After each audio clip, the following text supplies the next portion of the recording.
জন্য অনুরোধ করবো আমাদের আজকের অনুষ্ঠানের যিনি উদ্বোধক তথা প্রধান অতিথি শ্রদ্ধেয় শ্রী সত্যি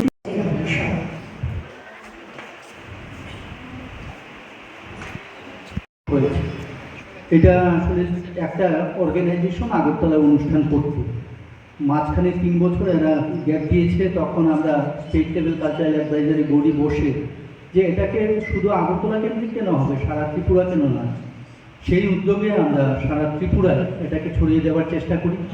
এবছর থেকে নতুন করে প্রয়াস হয়েছে যে এটা রাজ্যভিত্তিক হবে। গেছবার ছিল এটা শুধু জেলাভিত্তিক, এখান থেকে জেলা থেকে যারা প্রথম হবেন তারা রাজ্যভিত্তিকে অংশগ্রহণ করবেন।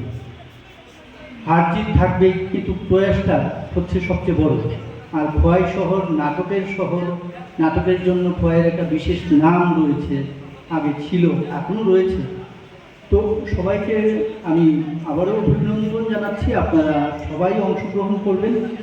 আপনারা জেনে খুশি হবেন ধর্মনগর জেলায় মানে উত্তর ত্রিপুরা জেলায় গেলবার 32টি নাট্যদল অংশগ্রহণ করেছে। সেই জায়গায় আমরা কেন কম? এই জায়গায় আগেও হতো বাচ্চাদের নাটকের এই প্রতিযোগিতা, যেখানে 20টা 15টা 25টা আমি নিজে বিচারক হয়ে এসেছি, দেখেছি। এখন কেন কম হয় জানি না, খামতিটা কোথায়?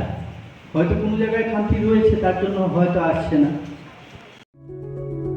Step into a place full of new ideas and opportunities at Techno India University Tripura, where you learn, grow and build your future. A place that truly helps your dreams become a reality.